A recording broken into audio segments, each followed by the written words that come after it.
I continue with our next speaker. Jamel Lakehal has 30 years of engineering simulation work experience. He joined ARFI in 2018 and brings a wealth of simulation knowledge to lead ARFI's advanced modeling and simulation team. Jamel Lakehal will present a digital twin infrastructure for simulation and analytics of industrial assets health. And he's here with us now. You go ahead. Welcome. I'll talk today about a new product being developed in our company, AFRI.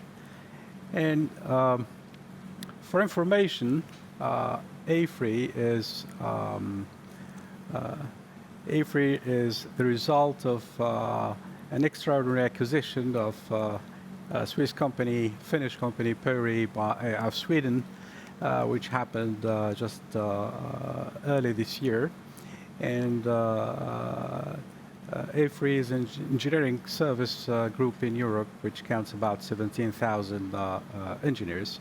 So 17,000 engineers, meaning everybody is busy with is typical or a project which involves data, which involves computer, which involves software usage and know-how, etc.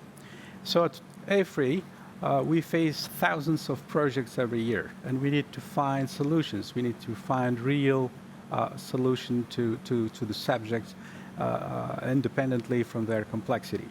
One way to approach the different subjects, different projects, is to treat data, which today seems to be everyone seems to think of as the major gold mine of the century. Things are not so easy as we might think. Real data could be also difficult to treat, could be cumbersome to sort out.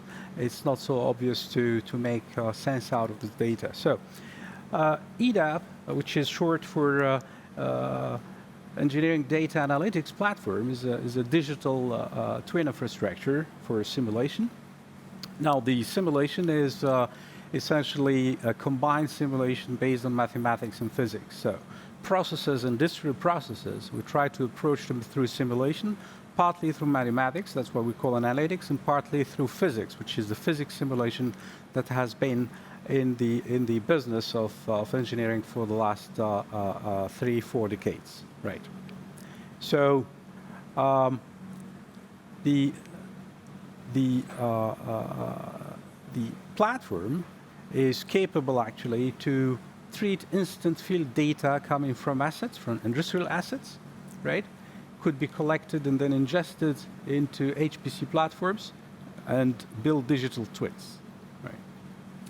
So the field plant systems, could be continuously fetching data through an IoT system, Internet of Things system, which transfers the real data, the time data, directly to the cloud, HPC cloud, notably in our context, the Cloud Azure platform. Once these data are fetched in, right, historized, treated, and that's what is the most important part, is how to treat this data coming over time from different sensors located at different pieces of a plant, how to treat them and make use of them using machine learning, a very advanced machine learning algorithm, to make story out of the process and the nature and the features contained within the data. That's the most important part of it. Right. So imagine we do have a platform and we would like to access through this platform a plant, an industrial plant, as we see here in this slide. We could try to draw a sort of process sheet flow using different means here, BPMN, for example, or AutoCAD format plugin, and just the data, the device data of different protocols sitting on different parts of the platform, right?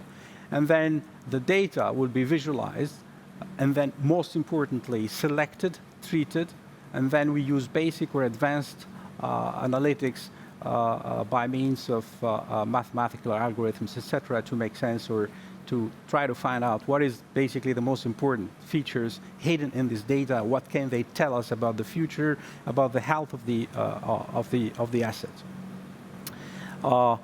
It does different things. It could treat outlier data, remove them, because the data, natural data, are not always clean. They could come with different issues, with different holes, if you want. We need to get rid of all what is useless from the data. Then we do treat this data, bring them into an environment within the platform, treat them there, and then report. And that's how a client who would have its own access credentials to the platform would treat his own data, or we do that, of course, for them. Right. Once the data are in, so how do we make value of the data? So we could see here in the platform how we are working. We could look at them on basically the graphs that you see here are telling what happens, the story of the data over 2 months, for example.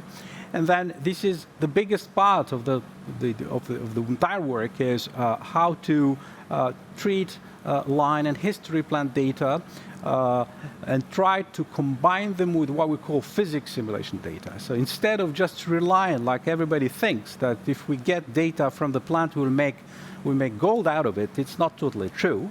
So coming from the simulation business side, we think that the future and the power of all these platforms resides, in fact, in combining the two sorts of data, simulation plus physics. Right. So on per use case, we could tailor the platform for a client need, for a particular client need. We could help him visualize all the data and together with the KPIs, right, through an advanced dashboarding and working environment, right. The collection of real data depends and in fact is independent from the frequency of acquisition. We could go from the minutes acquisition to the hours to the days of acquisition over months, right?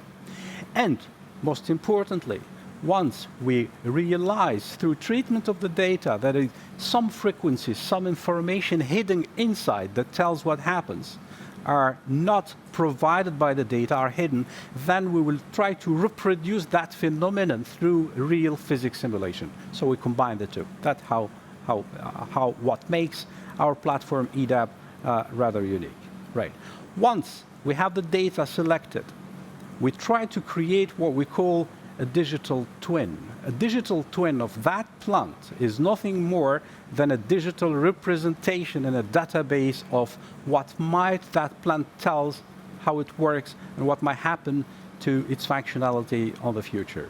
So we create digital twins by using what we call models, these DDMs or data-driven models, basically through the simulation data together with the real plant data. We put them together, we create a function, we create a model, and that is the heart engine of the digital twin that later on any user would access it online through the platform and interrogate it for new conditions, for new scenarios.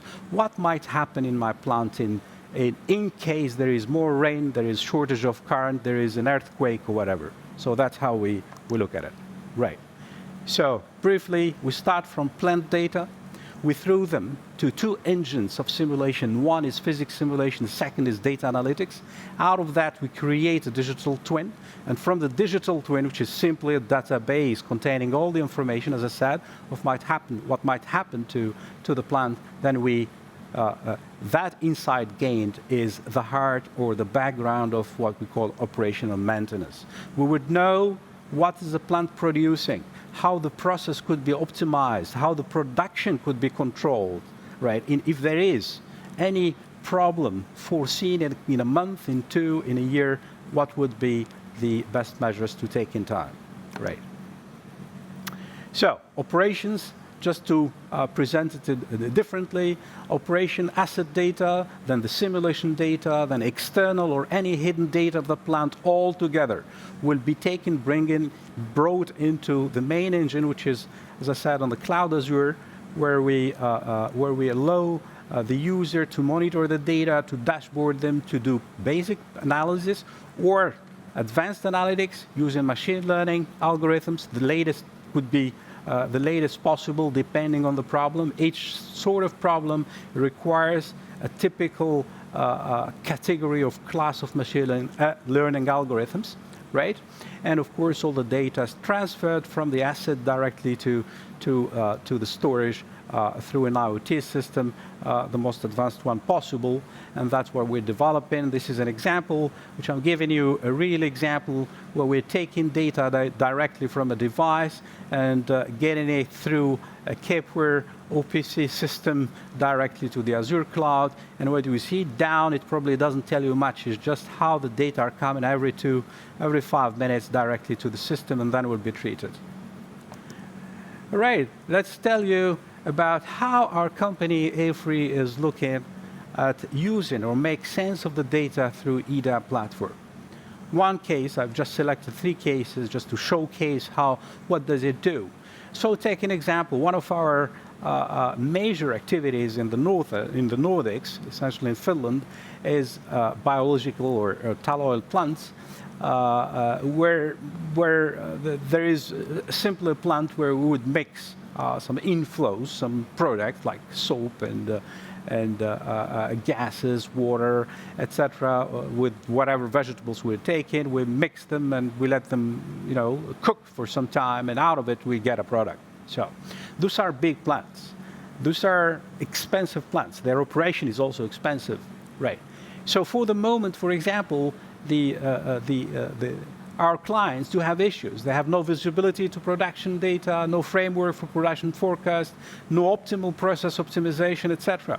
So what we do with EDAP is we use these models, this data-driven model based on history data and time data of the different plants. And out of that, we create the plant digital twin, which would interrogate in time for new conditions. And then the user would know exactly what is going to be produced, how much product would I end putting in the system, how much would I get, and what happens if suddenly there is one product which is missing. Right. This is one sort of application that we use. Out of all this data, this information, of course, we need to create a model. That model, there is a sort of score. How we get that model? How good is that model? And you could see that in the second graph below the chart, which shows simply the measurement compared to the measured compared to the predicted values. You see how good it is. It would be excellent if all the data points that you see there following the line, they're not, but they're very good. So a very high rate of score. So we do have confidence in the way we have treated the data. Similarly, one of our major activities in the Nordics, between Sweden, also our companies in Brazil, in South Africa, etc., all those are our groups of AFRY, they develop digesters for pulp and paper. Right. These are multi-billions businesses. Imagine each of these plants is absolutely huge, and what happens is they select different type of wood. They put them in the plant, and they try out of that to wait 4 or 6 hours to dissociate the matter, the main matter between pulp and lignin, etc. The same procedure we do. We treat the data, we get them, we ingest them into the system, and then we try to make a story out of them, and we try mathematically to predict the separation rate, meaning what would happen in 4 or 6 hours, we'd see it, and as you see in the score of the second graph, which is shown below. So I will just stop here, showing you 2 examples to tell you in which direction we're going. All sorts of industrial plants, chemical, pharma, energy, water, wastewater, anything that is possible to where there is possibility to track the data and ingest them into HPC system, we would do them. Final word. This project has been funded, and it's being funded by the Swiss organization InnoSwiss, with the help of 2 universities working with us to develop this together with our colleagues in Sweden. Thank you. Thank you, Jamal. And thank you for your presentation. And could this infrastructure be used for other risk assessment use cases, for example, for an insurance? Well, some people have asked me this question. What it happens that EFRI has a very important, had a very big segment of consulting management consulting, which is here in Zurich, actually in Altstetten, which are our colleagues, and we're talking to them how to extend this to that business as well. So the heart of the heart of the infrastructure is the same. So it's just the way, where do the data come from? Now they won't come from a plant; they will come from another source, but that's possible. Mm-hmm. Definitely. What were some of the most interesting findings you had during? Well, we could indeed understand some of the processes, industrial processes that were impossible to understand inside what is without performing all this work.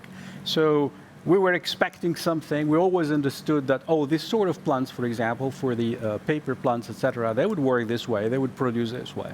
And then when hitting into the data and make use of them in a way we're doing it, very clean, separate them, sequence them, etc., apply very advanced algorithms, etc., we could understand, in fact, a lot of physics that is impossible to simulate otherwise. So there are different things. Today we're looking at it and applying it to other areas, more in the chemicals, for example.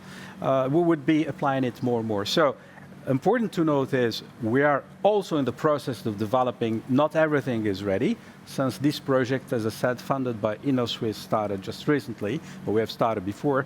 But by the end of the year, we would track many, many more other plants and use cases.